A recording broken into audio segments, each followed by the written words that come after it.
Good morning friends. आज हम पढ़ेंगे संविधान की प्रस्तावना से हमारा जो आज का टॉपिक है वो स्टार्ट होगा। फ्रेंड्स, आज हम पढ़ेंगे जो कई बार क्वेश्चन एग्जाम में कैसे बनते हैं।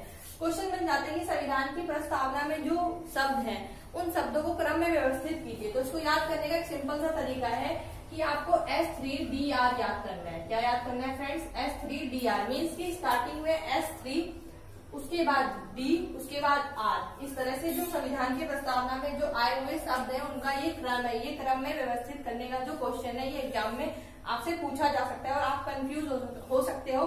उसके लिए आपको ये याद करके रखना है S3DR मीन्स पहले S के 3 वर्ड्स आएंगे, उसके बाद D फिर R। अब S3DR को समझते हैं।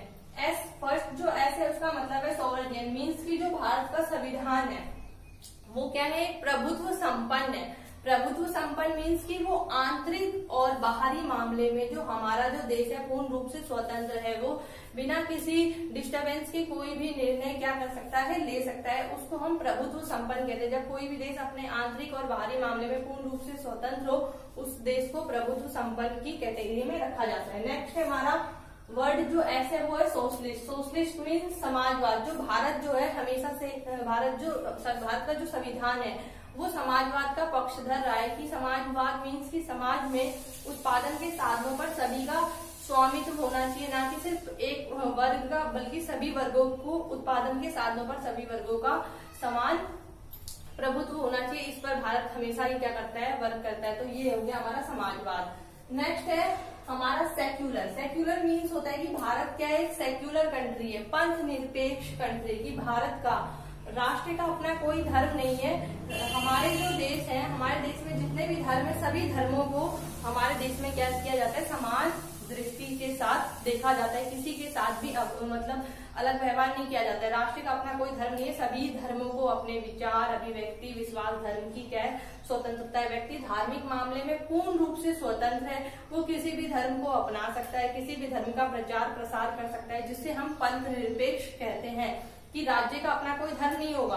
व्यक्ति धार्मिक मामले में पूरी तरह से क्या है? स्वतंत्र है। राज्य की तरफ से व्यक्ति के ऊपर कोई दबाव नहीं डाला जाएगा कि आप पर्टिकुलर इस धर्म को फॉलो करो, इस रिलीजन को मानो। व्यक्ति क्या है? पूर्ण रूप से स्वतंत्र है। तो ये हमारे S3 थे। नेक्स्ट है 4th नंबर पे डेमोक्रेटिक। डेमोक्रेटिक मीन्स होता है लोकतांत्रिक।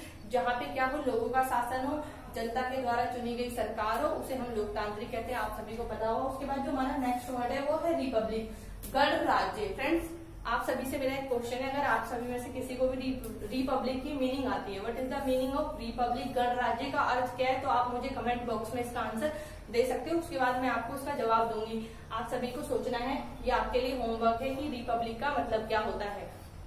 ये जो है ये इस तरह क्रम है। आपको S3DR याद रखना है। तो कई बार ये एग्जाम में उल्टे उल्टे आ जाएंगे और फिर आपको क्या करना पड़ेगा? इसको सीक्वेंस में अरेंज करना पड़ेगा कि हमारे जो प्रस्तावना में कौन सा वर्ड पहले आया। सबसे पहले ये, फिर ये, फिर ये, फिर ये, फिर ये। आपने प्रस्तावना पढ़ेगी तो उसमें साफ लिखा है हम भारत के लोग भारत को एक संपूर्ण प्रभुत्व संपन्न पंथ निरपेक्ष लोकतांत्रिक प्रभुत्व संपन्न समाजवादी पंथ निरपेक्ष लोकतांत्रिक गणराज्य बनाने के लिए उसके समस्त नागरिकों को, ये लाइन है आपको आप चेक कर लेना, उसी के अकॉर्डिंग है।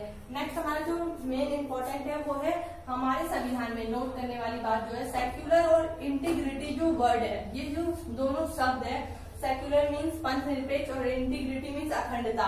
इन दोनों शब्दों को हमारे संविधान में 1976 में 42 अमेंडमेंट यानी कि 42वें संशोधन द्वारा हमारे संविधान में इन्हें जोड़ा गया था। ये मोस्ट इम्पोर्टेंट है। उसके बाद आपको समझना है कि जस्टिस। जस्टिस मीन्स क्या होता है? न्याय। न्याय का मतलब क्या है? जिसको जो मिलना चाहिए। रोल्स का न्याय सिद्धांत क्या था कि जिस व्यक्ति को जो मिलना चाहिए, जो जिसका जो हक है वो उसे मिले, उसे हम क्या कह सकते हैं? न्याय। या फिर समान अर्थ में हम ये भी कह सकते हैं कि जो भी साधन है उसका न्यायपूर्ण वितरण ही क्या कहलाता है? न्याय। जो भी साधन है हमारे पास उन सभी साधनों का न्यायपूर्ण वितरण क्या कहलाता है? न्याय। और जो न्याय है उसको हमारे पास हमारे संविधान में टोटल 3 टाइप्स की न्याय की बात की गई है। वो है सामाजिक, राजनीतिक और आर्थिक। ये 3 टाइप्स के न्याय की बात की गई। सामाजिक मीन्स हर एक व्यक्ति को समाज में क्या मिलना चाहिए? न्याय मिलना चाहिए। 3 टाइप्स के हमारे न्याय की बात हमारे संविधान में कही गई है। किसी के साथ जाति, धर्म, लिंग के आधार पर कोई भेदभाव ना हो, ये जो है हमारे संविधान में ऐसा कहा गया है। उसके बाद बात आती है स्वतंत्रता। स्वतंत्रता का मतलब ही क्या है कि प्रतिबंधनों का या फिर बंधनों का अभाव ही क्या है, स्वतंत्रता। व्यक्ति के ऊपर किसी भी प्रकार का प्रतिबंध ना होना, उसे हम क्या कहेंगे, स्वतंत्रता। लेकिन हमारे पास कुछ प्रतिबंध हैं, वो क्या है, सकारात्मक प्रतिबंध है। प्रतिबंध 2 टाइप्स के हो सकते हैं स्वतंत्रता की, सकारात्मक स्वतंत्रता और नकारात्मक स्वतंत्रता। सकारात्मक स्वतंत्रता में क्या होता है कि व्यक्ति के ऊपर कुछ प्रतिबंध लगाए जाते हैं, वो इसलिए लगाए जाते हैं ताकि वो दूसरों की स्वतंत्रता को हानि ना पहुंचाए, इसीलिए। और नकारात्मक स्वतंत्रता में व्यक्ति क्या है, पूर्ण रूप से स्वतंत्र है, तो वो क्या कर सकता है, अगर हम व्यक्ति को पूरी तरह से खुला आजाद छोड़ देंगे तो वो क्या करेगा, दूसरों की स्वतंत्रता को हानि पहुंचाएगा। तो इसीलिए कुछ बंधन होने चाहिए, और वो बंधन क्या होने चाहिए, जरूरी होने चाहिए, तो उसे हम स्वतंत्रता कहते हैं। स्वतंत्रता टोटल हमारे संविधान में 5 प्रकार की स्वतंत्रता की बात की गई है।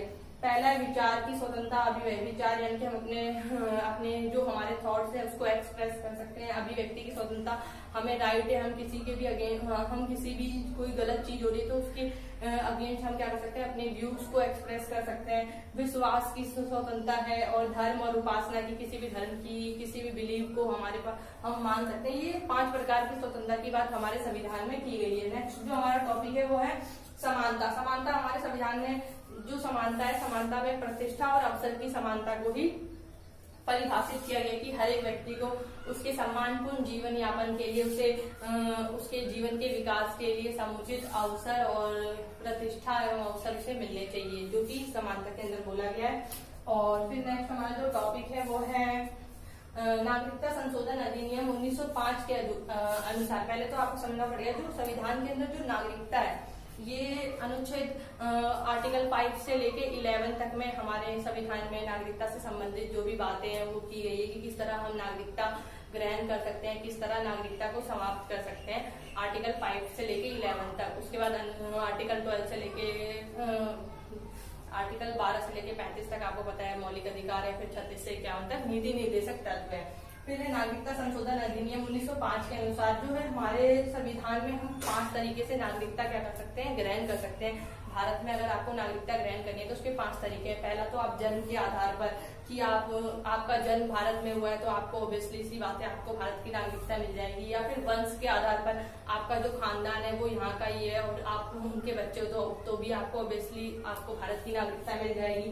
फिर तीसरा है पंजीकरण के द्वारा, आप किसी और क्षेत्र, मान लो आप किसी और जगह से भारत में आकर रहने लगे हो, आपको रहते रहते 10 साल हो गए, फिर आप पंजीकरण के द्वारा भी यहाँ की नागरिकता ले सकते हो।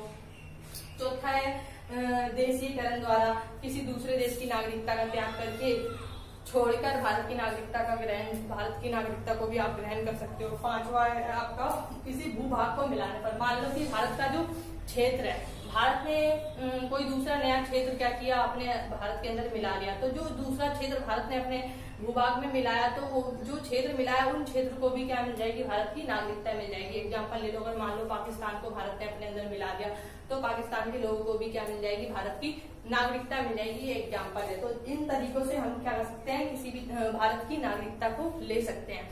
फिर भारत की जो नागरिकता है वो किन किन केस में भारत की नागरिकता हमसे छीन सकती है, नागरिकता की समाप्ति कैसे कैसे हो सकती है।